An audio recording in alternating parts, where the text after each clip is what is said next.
하나님 말씀은 로마서 6장 3절에서 14절까지의 말씀입니다.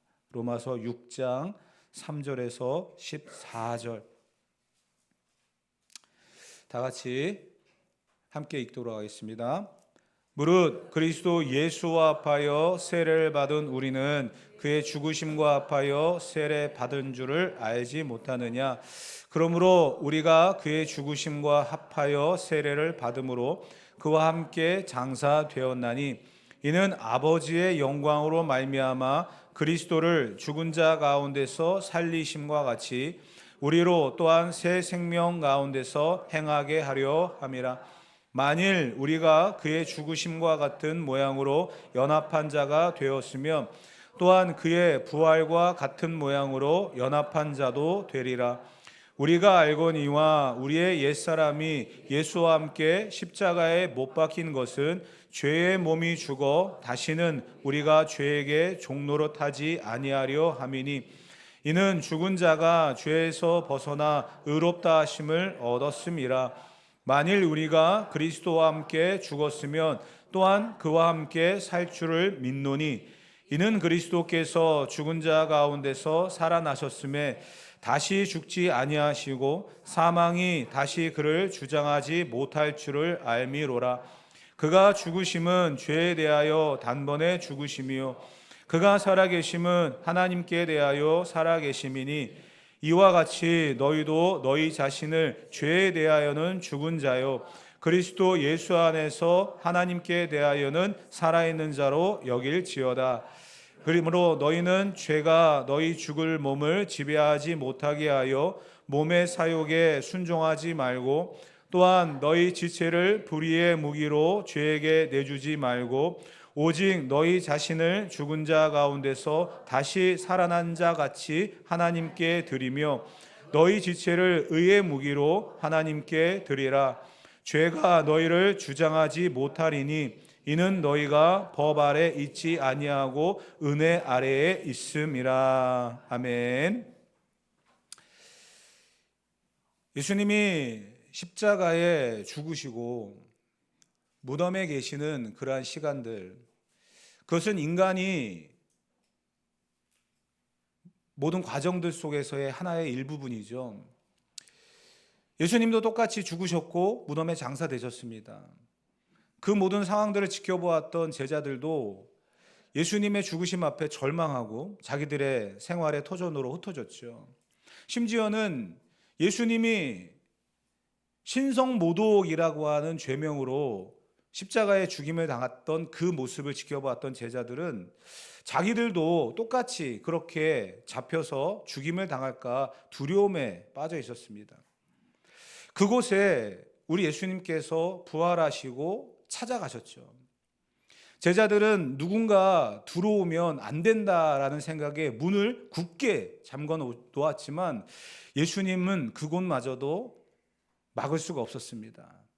두려움에 떨고 있는 제자들에게, 숨죽이며 숨어 있는 제자들에게 부활하신 예수님이 나타나셔서 인사를 건네십니다. 샬롬. 오늘 이 아침에 그 샬롬이라고 하는 이 인사말이 너무나 사무치는 그런 부활주일 아침인 것 같습니다.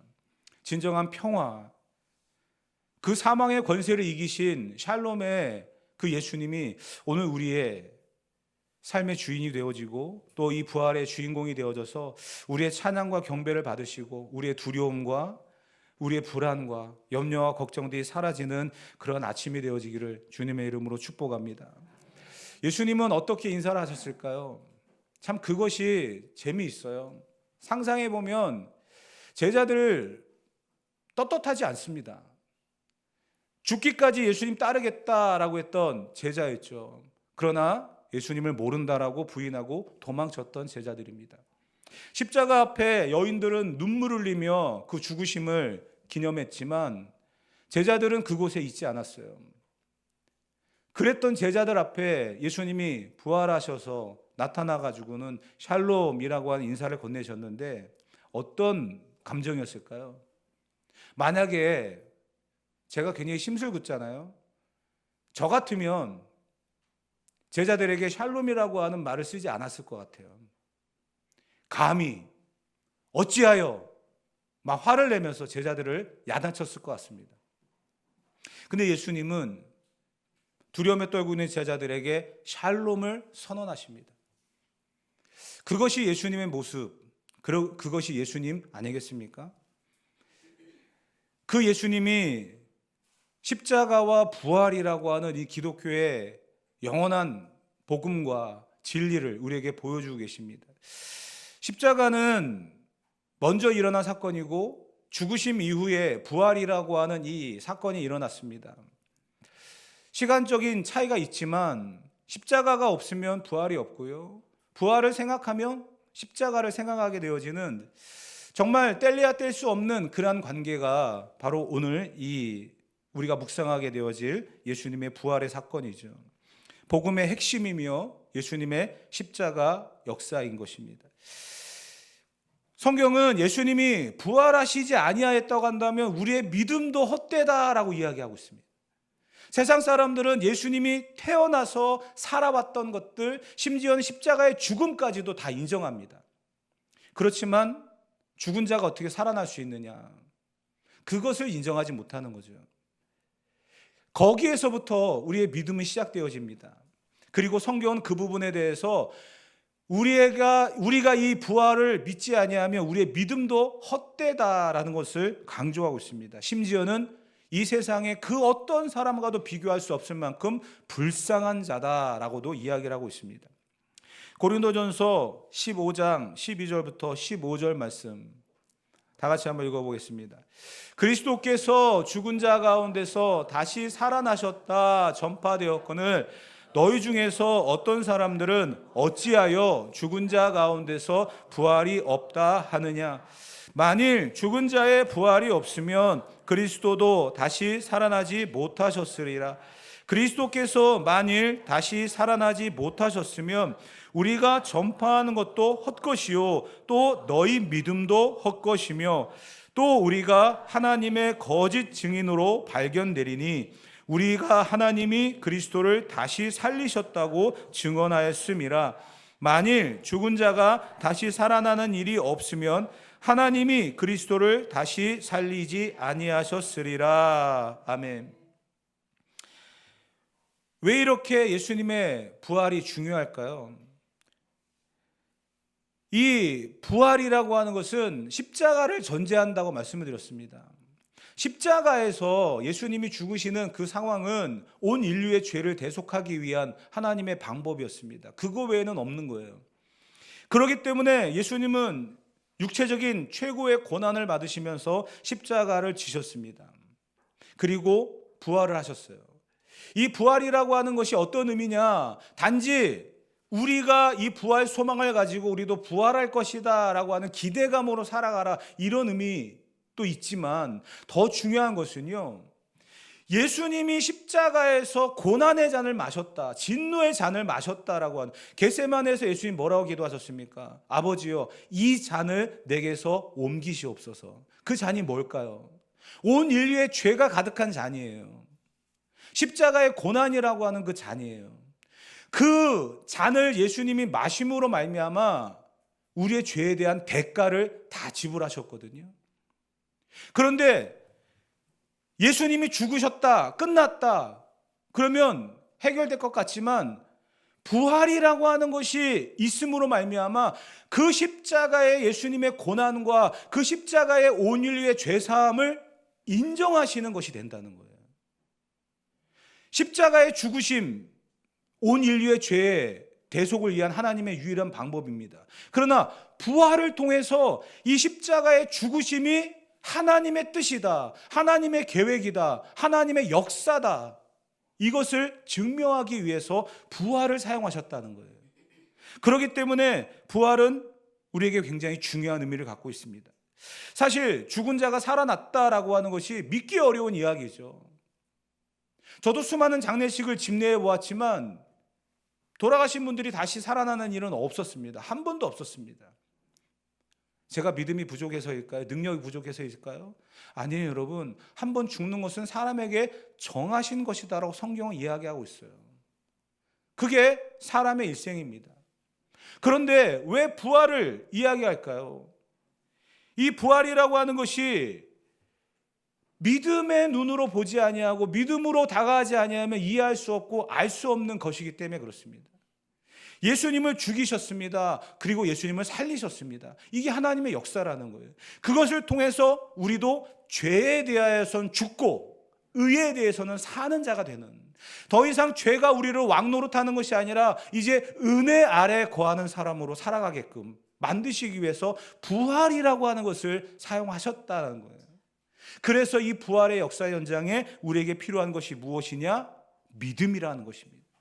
이것은 여러분들에게 강제적으로 주입한다고 될 문제는 아닌 것 같아요.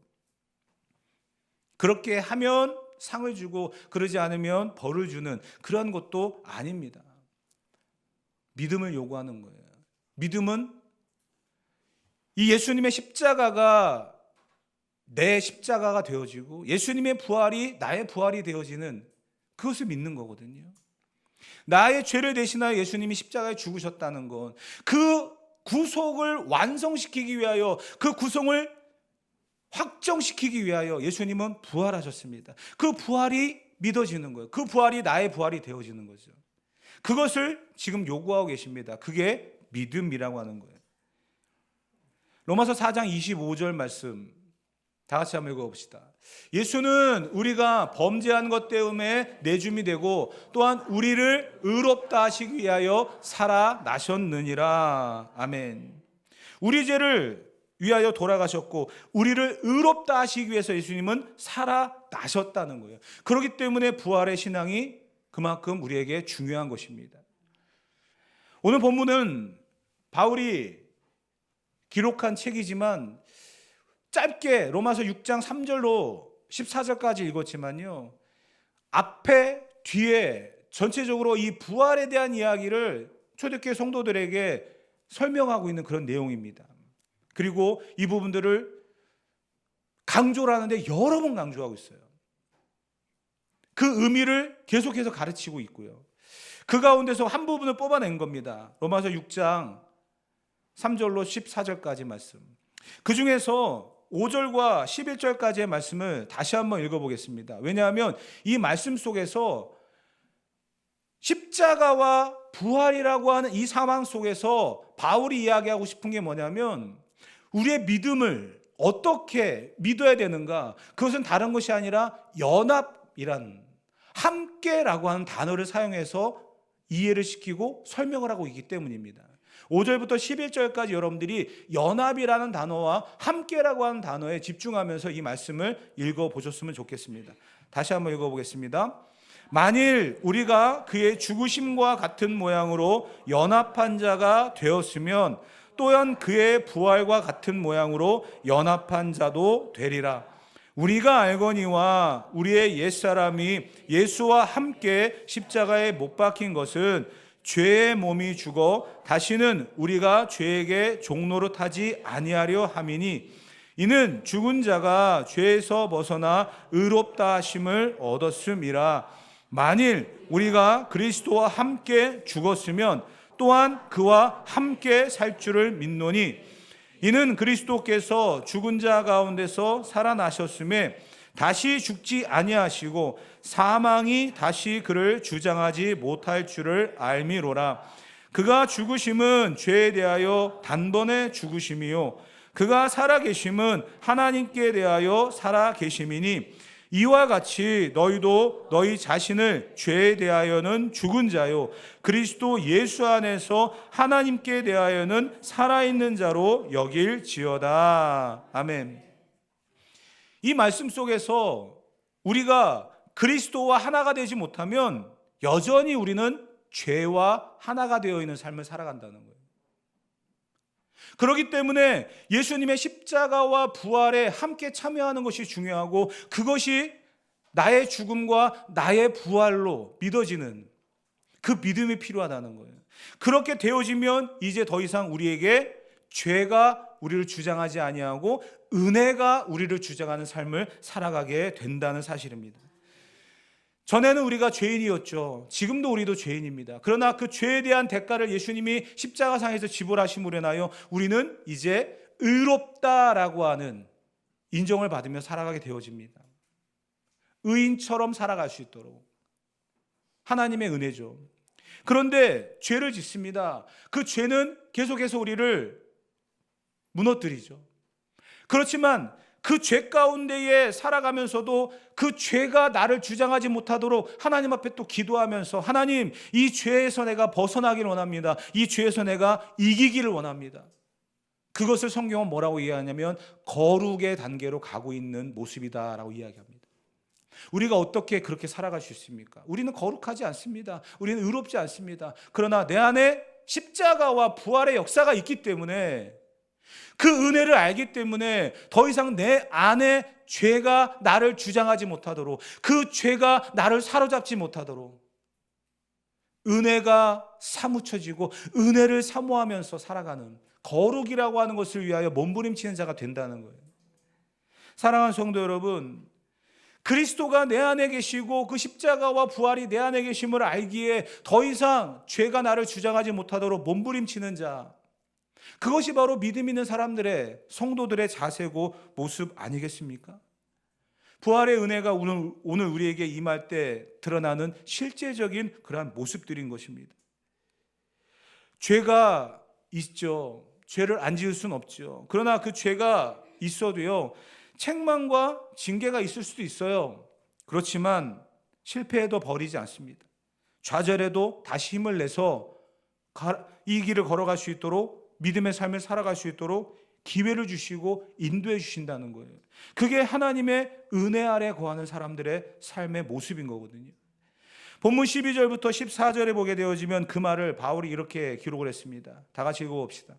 그러므로 너희는 죄가 너희를 죽을 몸을 지배하지 못하게 하여 몸의 사욕에 순종하지 말고, 또한 너희 지체를 불의의 무기로 죄에게 내주지 말고, 오직 너희 자신을 죽은 자 가운데서 다시 살아난 자 같이 하나님께 드리며 너희 지체를 의의 무기로 하나님께 드리라. 죄가 너희를 주장하지 못하리니 이는 너희가 법 아래 있지 아니하고 은혜 아래에 있음이라. 아멘. 죄가 너희를 주장하지 못하리니 이는 너희가 법 아래 있지 아니하고 은혜 아래에 있음이라. 더 이상 죄가 우리를 주장하지 못합니다. 죄가 우리에게 왕노릇하지 못합니다. 왜냐하면 우리는 은혜 아래에 있기 때문입니다. 십자가와 부활이 주는 축복입니다. 믿음을 가지고 십자가와 부활을 믿는 자들, 그러한 성도들에게 주시는 하나님의 축복입니다. 그렇기 때문에 죄가 너희를 주장하지 못하도록 은혜 아래에 있는 이 삶을 우리는 어떻게 해야 될까요? 놓치지 말아야겠죠. 그 사모함으로 살아가야 되겠죠. 여러분, 제가 잘 쓰는 표현이지만 은혜 없이 살아갈 수 있습니까? 심각한 그런 이야기지만 여러분, 어떤 분들은 제가 이런 말을 하면 과연? 이라는 그런 전제를 붙이시는 분들이 많이 있더라고요. 근데 여러분, 극단적으로 한번 또 생각해 봐야 될 문제 아니겠습니까? 돈 없어도 살 수 있더라고요. 여러분, 쌀이 떨어져 본 적 있으세요? 앞에 뭐 목사가 그런 삶을 살아봤겠나 하겠지만 저도 그런 삶을 살아봤거든요. 돈 없이도 살 수 있더라고요. 그런데요, 은혜 없이는 살 수 없겠더라고요. 그게 성도들에게 주시는 하나님의 축복입니다. 여러분, 은혜가 떨어지면요, 목사도 사람이 되고요, 죄인이 되고요, 악해지더라고요. 은혜가 우리 가운데 있다는 것이 얼마나 큰 축복인지를 우리는 알고 살아가야 됩니다. 그렇기 때문에 바울은 이 은혜의 사모함을 몸부림치면서 자기 것으로 만들기 위하여 놓치지 않기 위해서 살아가지 않습니까? 빌립보서 3장 10절부터 14절까지에 보면 바울이 이러한 몸부림으로 은혜를 사모하는 마음을 표현했습니다. 다 같이 한번 읽어봅시다. 내가 그리스도와 그 부활의 권능과 그 고난의 참여함을 알고자 하여 그의 죽으심을 본바나 어떻게 해서든지 죽은 자 가운데서 부활에 이르려 하노니 내가 이미 얻었다함도 아니요 온전히 이루었다함도 아니라 오직 내가 그리스도 예수께 잡힌 바 된 그것을 잡으려고 달려가노라. 형제들아, 나는 아직 내가 잡은 줄로 여기지 아니하고 오직 한 일, 즉 뒤에 있는 것은 잊어버리고 앞에 있는 것을 잡으려고 표대를 향하여 그리스도 예수 안에서 하나님이 위에서 부르신 부름의 상을 위하여 달려가노라. 아멘. 어떻게 해서든 그 은혜를 놓치지 않으려고 달려가는, 앞에 있는 것을 잡으려고 달려가는 이 바울의 모습, 여러분 우리에게 도전이 되어야 될 줄 믿습니다. 로마서에도 바울은 연합이라고 하는 하나가 됨을 위하여 이야기하고 있으면서 이 빌립보서에서도 우리가 이미 얻었다함이 아니고 온전히 이루었다함도 아니지만 그 표대를 향하여 부름의 상을 위하여 달려가는 그런 몸부림이 필요하다라고 이야기하고 있습니다. 죄가 우리를 더 이상 주장하지 못하도록 은혜 가운데 살아가는 성도들은요, 우리는 완벽하지 않다는 것을 알고요, 하나님이 나를 도와주지 않으면 안 된다는 사실도 알기 때문에 교만하지 않습니다. 하나님이 내게 부어주신 은혜가 아니면 살아갈 수 없다는 것을 알기 때문에 무릎으로 살아갑니다. 겸손하게 살아갑니다. 그게 부활의 은혜를 아는 자, 믿음을 가지고 살아가는 십자가의 사람들의 모습인 것입니다. 바울이 그렇게 매 순간 부활의 권능을 알고 십자가의 은혜를 알고 그리스도와의 연합을 알고 달려갔던 이 의미를 우리는 다시 한번 가슴에 새기면서 살아가야 될 줄 믿습니다. 그러면 오늘 우리가 결론으로 어떻게 이 부활의 능력을 경험할 수 있을까? 바울이 말하고 있는 그리스도와의 연합을 통해서 부활의 능력을 알고 살아가라. 함께 죽었으면 함께 살 줄을 믿는 믿음으로 살아가라. 어떻게 하면 그것이 가능할 것인가를 한 가지 살펴보고 마무리하려고 합니다. 빌립보서 2장 6절에서 8절까지의 말씀입니다. 다 같이 읽어봅시다. 그는 근본 하나님의 본체시나 하나님과 동등됨을 취할 것으로 여기지 아니하시고 오히려 자기를 비워 종의 형체를 가지사 사람들과 같이 되셨고 사람의 모양으로 나타나사 자기를 낮추시고 죽기까지 복종하셨으니 곧 십자가에 죽으심이라. 아멘. 우리는 과정을 보는 눈이 있어야 됩니다. 어느 누군가가 음식을 만들어서 손님을 대접할 때 그 결과만을 보고 맛있다, 짜다, 싱겁다 이렇게 말하기 이전에 그분이 그 음식을 준비하기 위해서 시장을 보고 재료를 준비하고 다듬고 양념을 하고 만들어놓는 그 시간들도 볼 수 있어야 한다는 거예요.